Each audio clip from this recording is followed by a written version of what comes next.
Hello बच्चों। तो जैसा कि हमने कहा था कि हम 1 अगस्त 2022 से अपना सफर शुरू करेंगे, अपनी स्टडी शुरू करेंगे, अपने जिस भी एग्जाम की तैयारी कर रहे हैं, चाहे आप 11th में हैं, चाहे आप 12th में हैं, चाहे आप नीट की तैयारी कर रहे हैं, जेईई की तैयारी करेंगे, जिसकी भी कर रहे हैं, हम 1 अगस्त से एक सिस्टमेटिक तरीके से करेंगे, जिस पर रेगुलर लेक्चर्स आएंगे, रेगुलर आपकी पढ़ाई होगी, रेगुलर सब कुछ रहेगा। ठीक है, ये कोई ऐसा चैनल नहीं है कि आपको किसी भी एक पर्टिकुलर टॉपिक पढ़ाया जा रहा है, 15 मिनट में आपको डॉक्टर बनाया जा रहा है, इंजीनियर बनाया जा रहा है। बिल्कुल नहीं, सब कुछ एक सिस्टमेटिक तरीके से चलेगा और सिस्टमेटिक तरीके से जैसे आपकी क्लासरूम चलती है वैसे ही चलेगा। बिना वक्त गवाए हुए ज्ञान की बात ज्ञान वाले लेक्चर में करेंगे, किसी दिन पढ़ाई की बात पढ़ाई करेंगे। तो पहला चैप्टर हमारा जो है केमिस्ट्री में 11th क्लास की बात करते हैं आज। 11th क्लास पहला चैप्टर आता है हमारा सम बेसिक कॉन्सेप्ट ऑफ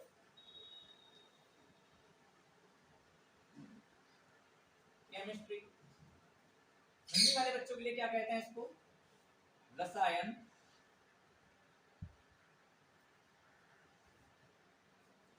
विज्ञान की मूल अवधारणा। ठीक है, तो इसमें हम केवल बेसिक चीजों के बारे में बात करेंगे, बेसिक रूल्स के बारे में बात करेंगे, बेसिक फॉर्मूलाज के बारे में बात करेंगे। मतलब इसमें केवल हम उन चीजों के बारे में बात करेंगे जो आगे केमिस्ट्री में यूज होने वाली है, चाहे आपका एटॉमिक स्ट्रक्चर हो, चाहे आपका क्लासिफिकेशन ऑफ पेरियोडिसिटी हो, या चाहे आपका केमिकल बॉन्डिंग हो, स्टेट्स ऑफ मैटर हो, केमिकल इक्विलिब्रियम हो, इलेक्ट्रोकेमिस्ट्री हो, कोई भी चैप्टर हो, इसमें हम केवल उनकी बात करेंगे जो चीजें आगे यूज होंगी। ठीक है, तो सबसे पहले हम मेन चीज की बात करते हैं। इसे मिटा दो, इसे मिटा दो। तो सबसे पहले जो मेन चीज लेते हैं हम, वो हम मेन चीज लेते हैं मोल। मोल क्या होता है? कोई भी एलिमेंट, किसी भी एलिमेंट को अगर हम कंपेयर करना चाहते हैं, किसी भी एलिमेंट की कैलकुलेशन को आसान करना चाहते हैं, तो हम किस चीज को यूज करते हैं? किस चीज को यूज करते हैं हम? यूज करते हैं हम मोल का। मोल एक वर्ड होता है जो सबके लिए कॉमन होता है, जिसमें उसकी कुछ प्रॉपर्टीज पाई जाती हैं, जिसमें उसका कुछ एटॉमिक मास या उसका वॉल्यूम डिसाइड होता है, निर्धारित होता है। जैसे मोल जो है वो एक क्वांटिटी है जो फिक्स है। मोल एक क्वांटिटी है जो फिक्स है। अगर एक मोल में हम एटम्स की बात करते हैं, तो एक मोल में एटम कितने आएंगे?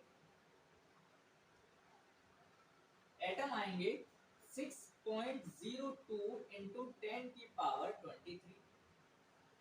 ठीक है, अगले चैप्टर से हम शुरू करेंगे इनकी जो बेसिक रूल्स हैं उनके बारे में। अगर मॉलिक्यूल की बात करें, तो मॉलिक्यूल भी हमारे सामने कितने आते हैं एक मोल में? 6.02 इंटू 10 की पावर 23।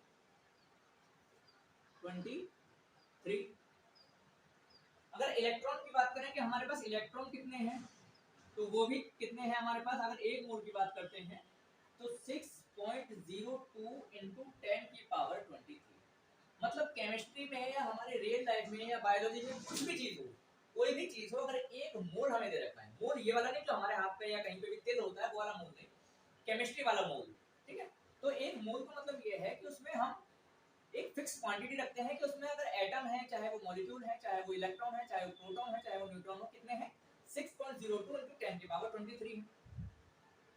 ठीक है, अब किसी भी एलिमेंट के मास की बात करें, तो एक मोल का जो मास होता है, एक मोल का जो मास होता है वो कितना होता है?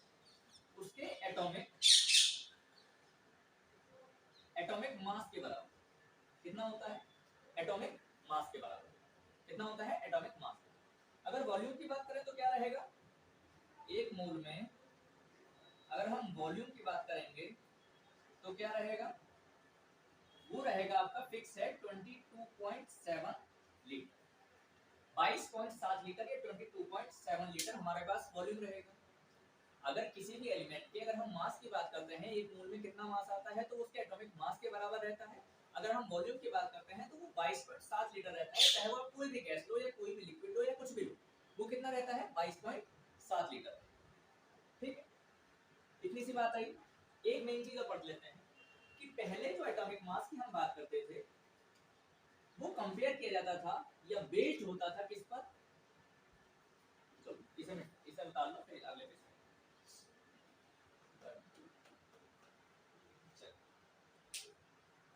एक छोटी सी बात और करते हैं फिर आगे।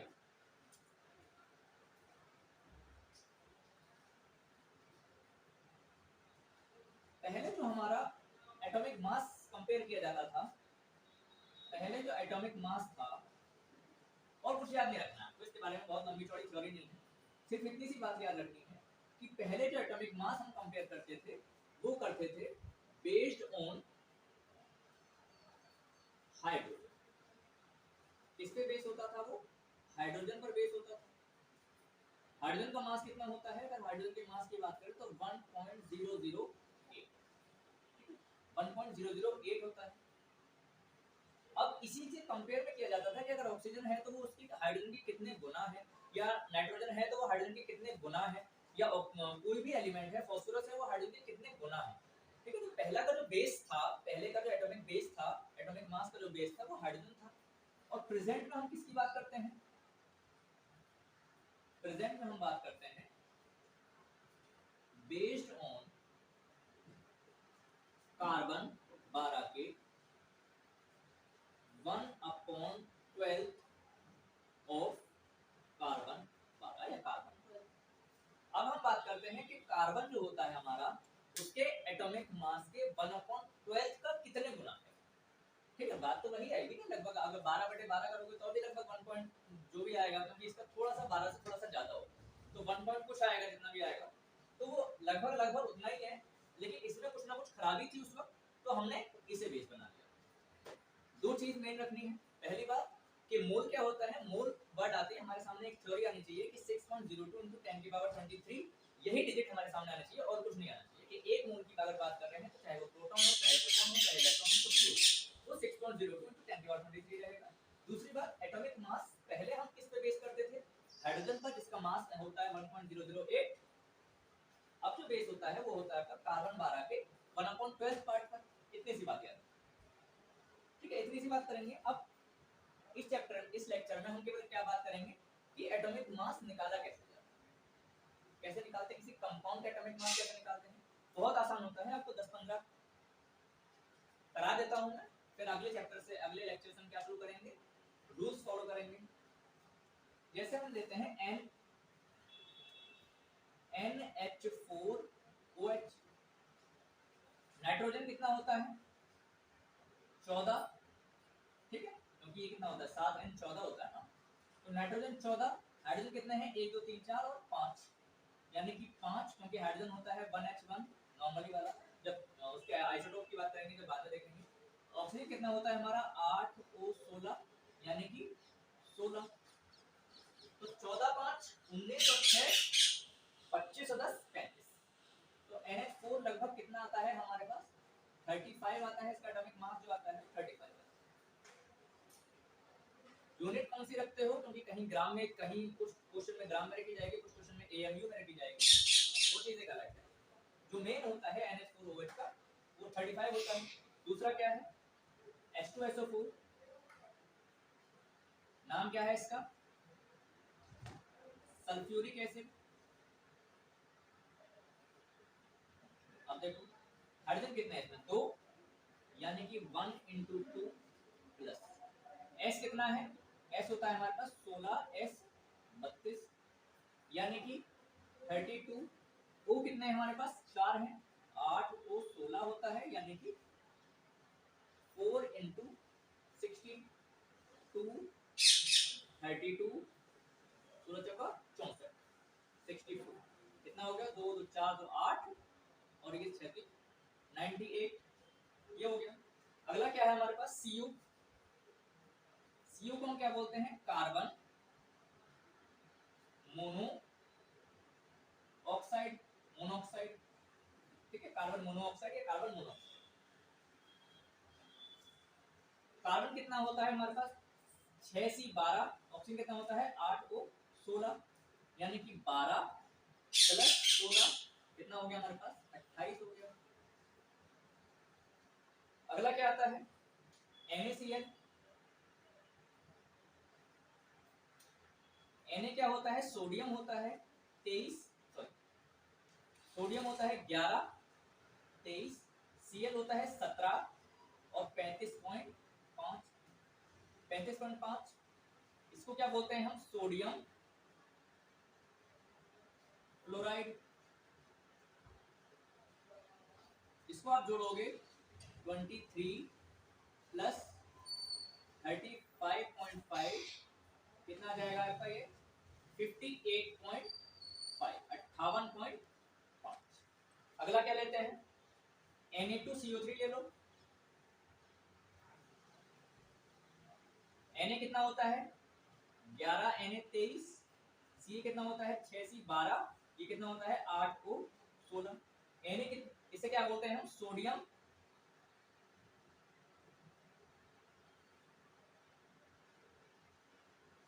कार्बोनेट, ठीक है, सोडियम कार्बोनेट Na2CO3। तो Na हमारे पास कितने हैं 2 हैं, यानी कि 2 × 23 प्लस O कितना है हमारे पास, सॉरी C कितना है हमारे पास 1 है, यानी कि 12, और O कितने हैं हमारे पास 3 है, यानी कि 3 × 16 कितना हो जाएगा ये 46, 12 और 48, 10, 16, 6, 5, 6 और 4 10, 106, सही है ना, 48, 106, ठीक है। ऐसी 10-15 कर लेते हैं, फिर अगले चैप्टर अगले लेक्चर शुरू। NH4OH sodium hydroxide, oh sorry ammonium hydroxide, H2SO4 sulphuric acid, carbon monoxide या सोडियम क्लोराइड, जिसे हम नमक भी कहते हैं, क्या होता है कॉमन सॉल्ट होता है, कॉमन सॉल्ट होता है, या Na2CO3 सोडियम का इसको।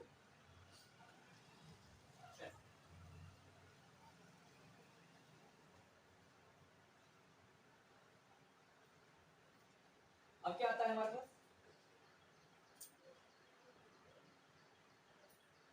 K2CO3, इसको क्या बोलते हैं पोटेशियम कार्बोनेट, पोटेशियम कार्बोनेट।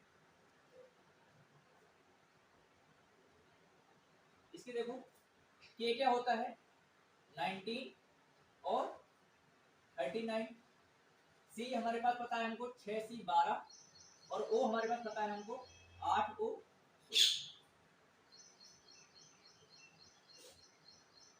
तो पोटेशियम हमारे पास कितने हैं 2 हैं, 2 × 39।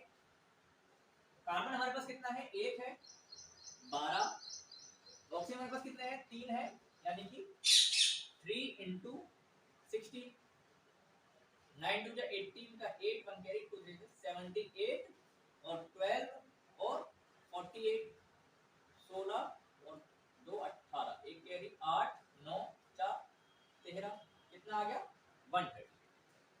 इसके बोलते हैं पोटेशियम कार्बोनेट।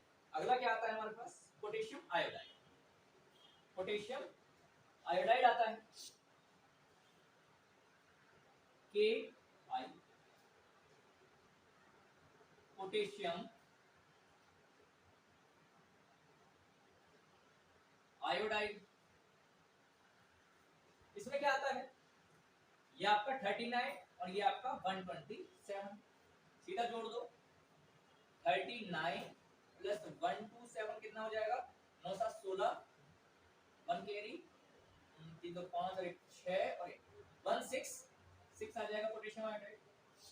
अगला क्या है फास्फोरस ट्राइक्लोराइड PCl3, क्या बोलते हैं इसको फास्फोरस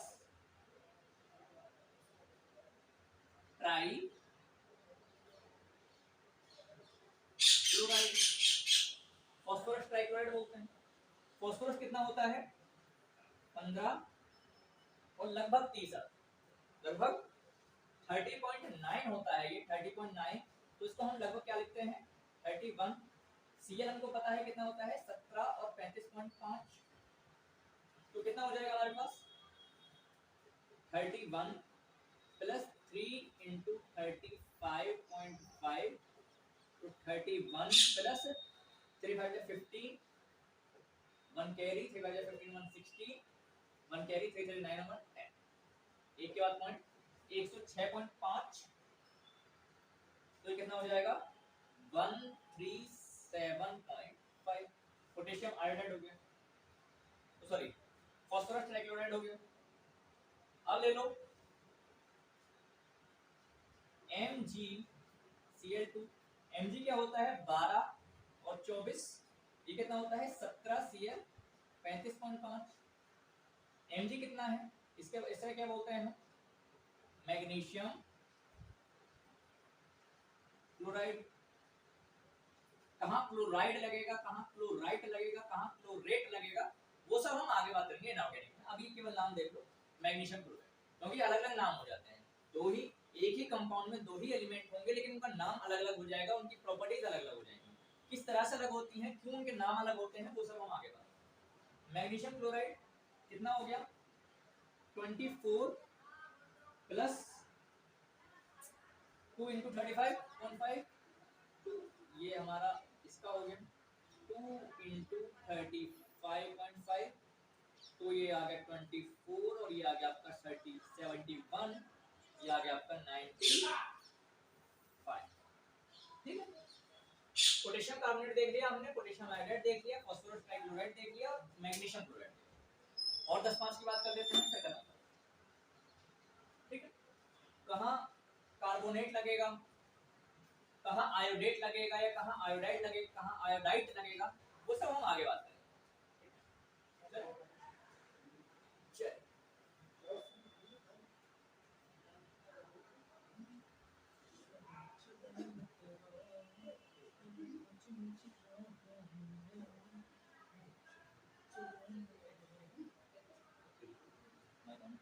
चलो कोई बात नहीं,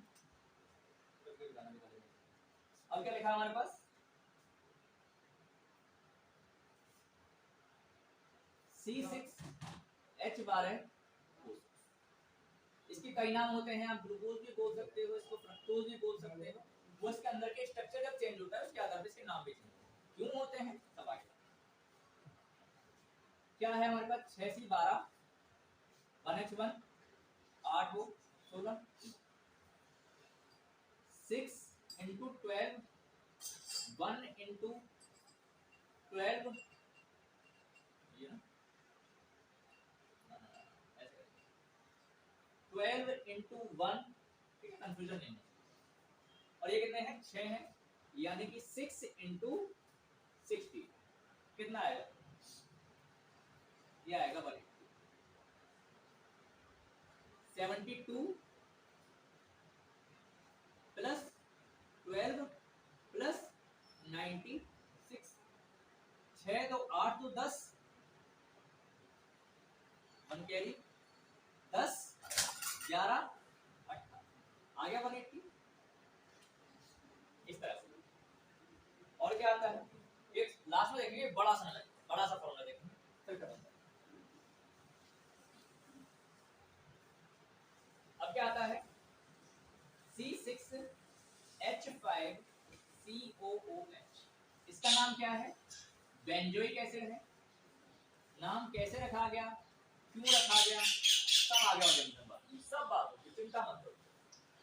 बेंजोइक एसिड ये हमारा क्या है 6C12 1H1, 6C12 8O16 8O16 1H। Carbon देखो कितने हैं 6 और 1 7, 7 इंटू 12।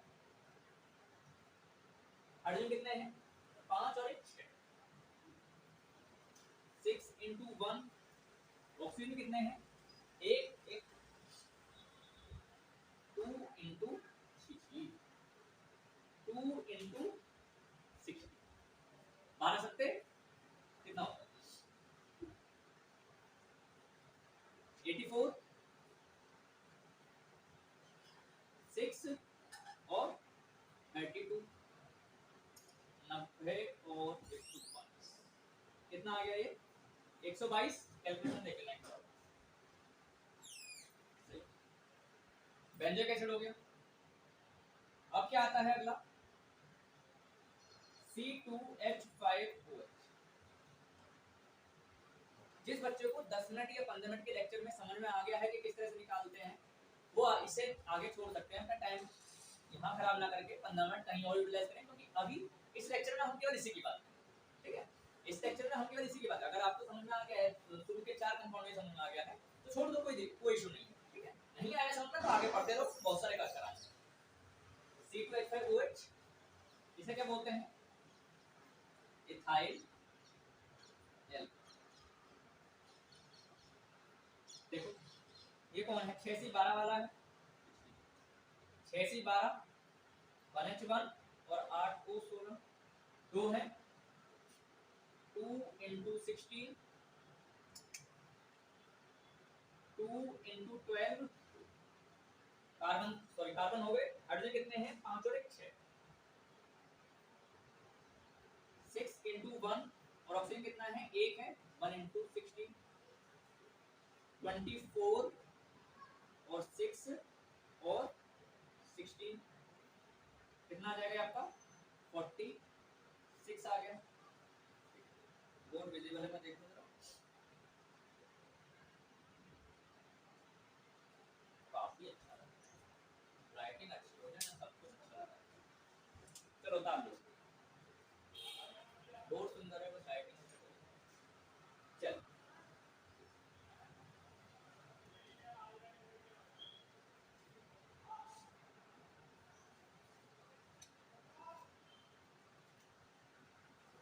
ऑर्गेनिक में हमें एक कंपाउंड मिलेगा इस तरह का कुछ, CHOCH। क्या बोलते हैं इसको? हम ग्लाइऑक्सल बोलते हैं। ग्लाइऑक्सल हो गया। कार्बन कितने? 2। हाइड्रोजन कितने? 2। ऑक्सीजन कितने? 2। 6C12 वाला है, 1H1 वाला है, 8O16 वाला है। कितना हो गया? 2 × 12 2 × 1 और 2 × 16 24 और 2 और 32 तो 2 4 8 और 5 58 हो गया ग्लाइऑक्सल का। और कौन सा आता है?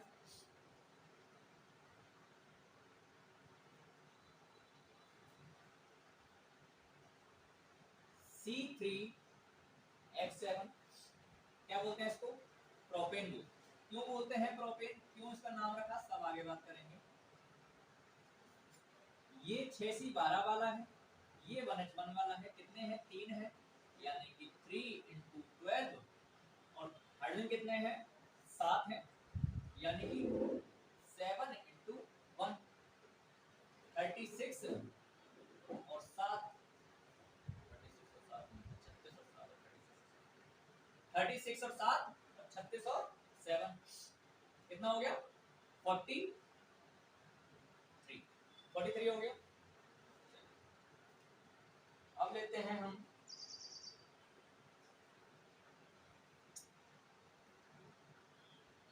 H3PO। क्या बोलते हैं इसको? Hypophosphorous acid. क्या नाम है इसका? हाइपोफॉस्फोरस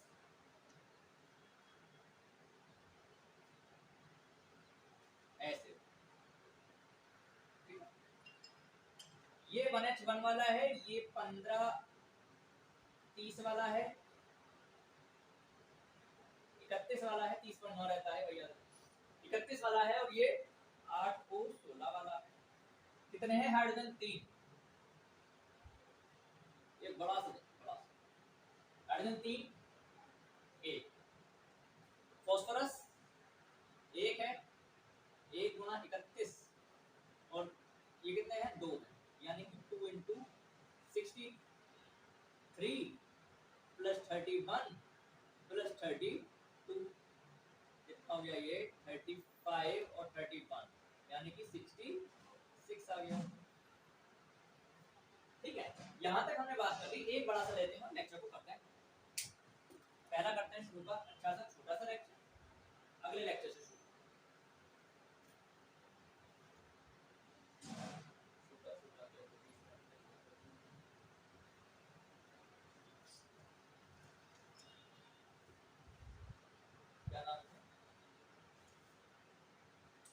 K2SO4 Al2SO4 का होल थ्राइस डॉट 24H2। इतना बड़ा नाम है और नाम इसका इतना बड़ा फॉर्मूला है, नाम इसका छोटा सा है। क्या नाम है?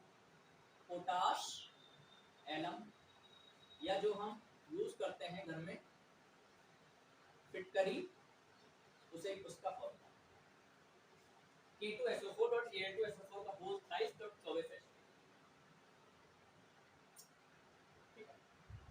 K कितना है? वही आपका 1939 वाला है। S कितना है हमारा? 1632 वाला है। O कितना है हमारा? 816 वाला है। Al कितना है हमारा? 1327 वाला है। S कितना है? 1632 और O 816 और जो है हाइड्रोजन 1H1। कितने हैं हमारे पास? 1 2 3 4 5 6 कंपाउंड है, 6 एलिमेंट है हमारे पास। K कितने हैं हमारे पास? 2 into 39। S कितने हैं हमारे पास? केवल एक है, 1 into 32। अब O देखो कितने हैं, बहुत सारे O। 4 तो ये रहे, ठीक है, 4 ये रहे और इसके बाहर भी 3 है। 4 तो हमारे पास ये है, इसको छोड़ो। देखो इसमें देखो कंपाउंड में ब्रैकेट के अंदर 4 है और उसके बाहर भी 3 लगा हुआ है, मतलब 4 जो है वो 3 बार है, 4 4 4 इस तरह से। मतलब ये पूरा Al2SO4 जो है वो एक बार है, फिर 2 बार है, फिर 3 बार है, यानी कि 3 बार हो गया। तो 4 इसे इस तरह से Al2SO4 Al2SO4 और Al2SO4 इस तरह से लिखा हुआ है ना। ये 3 बार मल्टीप्लाई हो रही है ना, 1 2 3, तो 4 ऑक्सीजन 4 ऑक्सीजन और 4 ऑक्सीजन, 12 ऑक्सीजन तो ये हो गए। अब इसमें देखो 24 बाहर लगा हुआ है, मतलब 24 बार H2O है। O के बाहर कुछ नहीं है, कितनी बार है? 24 बार। तो 4 ये रहा, 12 ये रहे और 24 ये रहे। 4 तो ये रहे, 12 4 4 4 12 ये रहे और 24 ये रहे हमारे पास। तो कितने हो गए? 24 और 12 36 और 4 40 ऑक्सीजन। 40 हमारे पास किसके मॉलिक्यूल हैं? ऑक्सीजन के। अब क्या बचा हमारे पास? एयर बचा, ये अभी एस बचा है। अभी एयर कितनी बार है? 2 बार यहाँ है और 3 बार यहाँ, यानी कि देखो 2 2 और 2 6 बार हो गया, यानी कि 6 into 27 6 into 27 हो गया। एस उधर एक रह गया, छोड़ो जरा, चटा। एक बार ये रहा और देखो 1 2 3 3 बार ये रहा, 3 बार अंदर और 1 बार बाहर, यानी कि 4 into 32। और हाइड्रोजन देखो H2, यानी कि 2 मॉलिक्यूल और इसके बाहर भी 24 लगा हुआ है, इसके बाहर भी 24 लगा हुआ है, यानी कि 2 into 24 यानी कि 40। क्या समझे?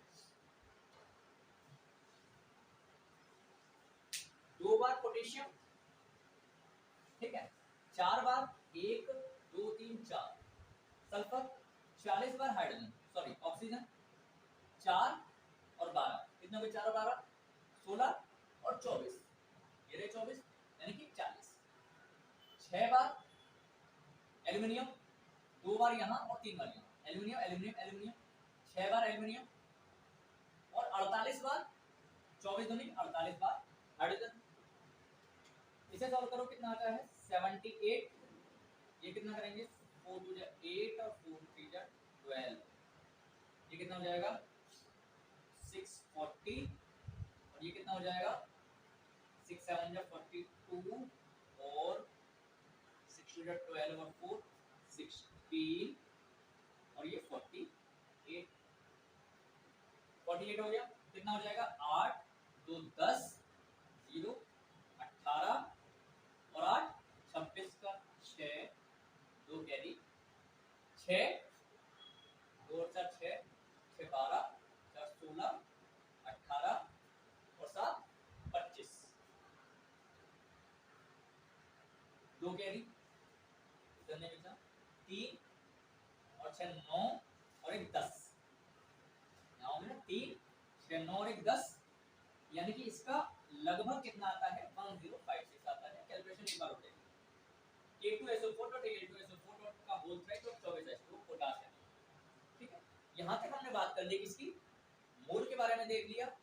हमारा एटॉमिक मास किस पे डिपेंड होता है वो देख लिया, पहले हाइड्रोजन पे डिपेंड होता था। एक बार रिकैप कर लेते हैं मोल क्या होता है। मोल एक ऐसी क्वांटिटी है जिसमें सभी चीज के लिए एक फिक्स्ड डिजिट रखी हुई है। जैसे अगर एटम की बात करें तो वो 6.02 × 10⁻23 रहेगा। मॉलिक्यूल की बात करें वो भी उतना ही रहेगा। इलेक्ट्रॉन की बात करें वो भी उतना रहेगा। प्रोटॉन की बात करें, कुछ भी बात करें, पूरी दुनिया में किसी भी चीज की बात करें, अगर हम एक मोल की बात कर रहे हैं तो वो 6.02 × 10⁻23 आना चाहिए आपके दिमाग में। दूसरी बात आती है कि हमने एटॉमिक मास के बारे में बात करी, तो पहले वो किस पे डिपेंड करता था, पहले वो हाइड्रोजन पे डिपेंड करता था। अब किस पे डिपेंड करता है, वो कार्बन के 1/12 हिस्से पर डिपेंड करता है। ठीक है, दो बात ये हो गई। तीसरी बात हमने क्या देख लिया, किस तरह से एटॉमिक मास निकाला जाता है किसी भी कंपाउंड का।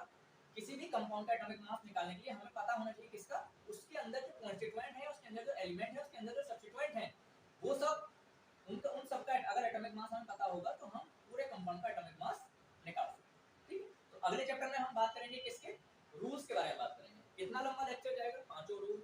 कोशिश करेंगे एक ही लेक्चर में खत्म हो जाए। 5 रूल मुश्किल है क्योंकि इसके ऊपर थोड़े से न्यूमेरिकल भी कराएंगे, एक दो न्यूमेरिकल भी कराएंगे हर रूल के ऊपर।